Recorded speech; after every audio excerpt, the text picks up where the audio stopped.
Good evening, everyone. I'm Dr. Sanjay Rout, and I'm thankful to Dr. Amarendra Das for get this opportunity to speak or to be part of this hot discussion, decoding the union budget 2025 and 26. I'm going to speak about the industry and service sector. What's ahead for industry and service sector?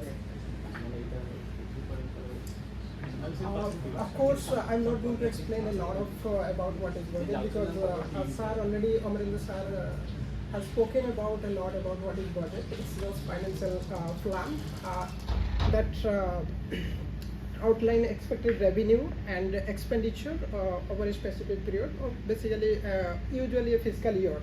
And of course, another important thing that it talks about that resource allocation, how a country can efficiently allocate the resources, its resources among the different sector, basically because economy review is there, and based on that also they can select that which sector need the what amount of resources, and based on that also they can allocate. And also it is one of the financial management of the country, or fiscal management you can say. And most importantly, that if we find some lacuna in the country, then we can find some policy and which can be implemented in the forthcoming or upcoming fiscal year. So apart from that, I just want to give a little bit glimpses of Indian economy, sectoral share of employment and output. We can find, over the even in the post-independence era, you can find that change in the production structure, from agriculture to service sector has not been manifested by an equivalent change in the employment structure, because agriculture just engages the maximum number of or maximum share of workforce, but its contribution to GDP is minimal. It's around 17%. 17%. And similarly, industry sector of course engages the around 30% or 25% of workforce, and contribute around 30% of GDP. Similar way, that service sector also contribute more to the GDP than its observed workforce. Then of course one thing is that if we say that if 5% workforce can engage in the agriculture sector and produce the agricultural goods and feed the nation and export that also to the foreign countries, then what is the point of staying 45% of workforce in the agriculture sector? That's why a lot of improvement is required in case of Indian economy, so that how we can shift the surplus labor who are engaged in the agriculture sector to the service sector and industry sector, and by enhancing their capacity by increasing their capacity to produce more goods and services. And that if we make available greater amount of goods and services, of course it will help to maintain healthy balance of payment account of Indian economy. Now let's look at that key industry insight from budget 2025 and 26. So what's changing? Now first, in budget we can find that agriculture is the first engine to economic development. Secondly, they have given importance to MSME, micro, small and medium enterprises, as the second engine to economic development. Third, of course, investment, because we need a significant amount of infrastructure in the countries to compete with the global economy, as well as to increase our living standard or per capita income of the country, of course. Then fourth engine is the export, which is again an important part of Indian economy. Now let's look why MSME is the second engine, why that budget is focusing on it. It just as of 2024, according to Economic Survey 2025, that it reported it employ 23.24 crore individuals. If you just in simple calculate that total population, then 23.24 individual required, it's around 17%. Or if you calculate the percentage of workforce, around I think 21% of workforce it engaged. And it also generates 36% of manufacturing outputs, and it can help Indian economy to be the global manufacturing hub. Global manufacturing hub, and MSME also responsible for 45% of our exports, because over time we can find that there is trade deficit India face, and of course it is nowadays been reducing to even less than 1%, because we import goods more than we export goods to the foreign countries. Then initiative that have been taken in the budget, that MSME definition has been revised.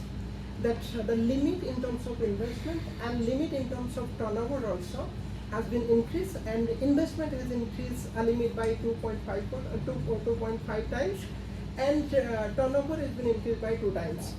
You can find micro enterprise has increased from 1 crore to 2.5 crores, and small enterprise has increased from 10 crore to 25 crores, and medium enterprise has increased from 50 crore invest to 125 crores. Similarly, you can find in case of turnover. Just this has been revised, the MSME definition, because to just achieve higher scale. Because if we limit, if we increase, then it will increase the scale of production by MSME, and technological upgradation also. They can go for technological upgradation and better access to capital. Most of the time we say MSME faced by financial constraint or capital constraint. That's why the other step has been taken for MSME, that credit guarantee has been increased from 5 crore to 10 crores, or even that MSME which are participating in export of goods and services, then the credit guarantee has been increased to 20 crores. Again, the 10 lakh credit card also has been, it's going to be issued with a credit limit of 5 lakh. Lakh will be provided within the first year of this scheme. And of course, if you analyze the NPR scheme or decode this budget, of course the potential major impact you can find, it will significantly generate the employment helping. It will help even the agriculture sector to remove or to shift the surplus labor who are engaged in agriculture sector to service as well as manufacturing sector or industry sector. And in the second place, it can also stimulate export and global competitiveness, because we have just increased the limit, and it can produce. Now if scale increases, then we can say that they can produce at a lower cost. They can produce goods and services at lower cost than before, and which also reduces the prices of goods and services, and which can be competitive in the global market. So demand, when price falls, the demand will increase in the global market, and it will not only that boost our export sector. It also will it will generate the employment in the Indian economy. For the MSME, of course, will continue to remain a dynamic driver of economic development in the future, because it will not only will create the high skill job, also some MSME they will also create the very low skill job as well, as because India lacks that. India is suffered from the high skill labor force, because according to Niti Aayog report, if you find 2017, then they say that we have very low skill compared to the other advanced countries. Now, other part, Indian startup also face the financial constraint, because initially, if you jump to the business and open up a new business, then you will face that financial constraint. And to strengthen the Indian startup ecosystem, that new fund, one alternative fund for investment, Sir was discussing at the time, that kind of thing, that fund, and to that also the fresh contribution of 10,000 crores will be set up, and credit guarantee also cover will be increased from 10 crores to 20 crores for startup. And startup, basically, if we look at that technology and financial technology, e-commerce and manufacturing may create also direct jobs substantially in the future if we can boost, because India has the third largest startup then after China and USA. So if we can boost that through policy measures, then it will also boost or it will create that large number of employment, as well as it will boost also economic growth in the futures. Now, scheme for first-time entrepreneurs, that it will contribute to the industry sector as well as service sector, and it is very new, and that has been introduced in 2025 and 26 budget, and it is a launch for 5 lakh women and men and women from scheduled caste and scheduled tribe who are first-time entrepreneurs basically. So it will provide a financial support to new entrepreneurs from underrepresented groups, basically women and men and women from the scheduled caste and scheduled tribes. So this will provide the loan up to 2 crores during the next 5 years, and it is expected to create again 25 lakh jobs in the next 5 years. Now, focus a product scheme for footwear and leather sector, and in the leather sector or footwear sector, that government of India wants to increase the productivity, quality, and competitiveness of India's footwear and leather sector, so that it can export also more and more to the foreign country. Even that non-leather quality footwear, that the government of India want to increase that non-leather quality footwears, besides the support of leather footwears and product. And it is also expected to facilitate employment for 20 lakhs a person, and generated turnover 4 lakhs crores, and export of over 1.1 lakh crores. So toy industry, again another important industry, but if you look at the global toy industry, then of course it is around 107 billion industry, global toy industry, but India consists of less than 1% of it. Just it is 1.7 billion toy industry market, and it needs a significant amount of investment to develop. And as of now, that India failed to develop the toy industry, and it's because that method or that company using that old method they are using, even that the scalability is also very less, and that's why the government of India is just making new plan, a national action plan for toy, to implement the scheme to make India a global hub for toys and just keeping. And support for food processing also, that budget is focusing on it, and it is basically that National Institute of Food Technology Entrepreneurship Management, it will establish in Bihar. Of course, it will be extended to that West Bengal, Odisha, Jharkhand, including Bihar. So first, it will enhance also farmers' income through value addition to their produce. Second, skill and entrepreneurship and employment opportunity for youth as well as. So manufacturing mission, again that furthering the Make in India, and by this mission it will cover the small and medium large industry, furthering Make in India by providing policy support, execution roadmap, governance and monetary framework for central ministry as well as state. And mission also, there is 5 points the mission will focus on: ease and cost of doing business, future ready work for in demand jobs, and a vibrant and dynamic MSME sector also, that already given emphasis, availability of technology and quality product also. And hope that this mission will build a robust ecosystem for Indian manufacturers, making them globally competitive and driving the economic growth in the futures. Clean tech manufacturing also, they are focusing on building our ecosystem for solar PV cells, EV batteries, motor and controller, electrolyzer, wind turbines. These are, of course, we have given commitment to climate-friendly development, and mission will support clean tech manufacturing. So custom duty exemption, a lot of there is a basic custom duty exemption on a lot of raw materials or intermediate goods has been considered, and this particularly that even 35 additional capital goods for EV battery manufacturing, 28 more for mobile phone battery production that have been exempted, and this kind of step of course support the domestic manufacturing sector reliant on these raw materials. Key initiative for service sector also that in this budget they have taken they've taken the initiative to develop 50 tourist destinations.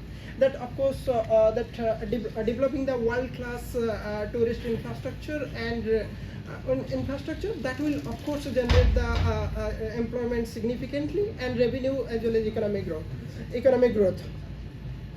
And research and development and innovation, for the first time they've taken a very good initiative that private sector will be included in making R&D investment so that innovation will grow, because we are far behind in China,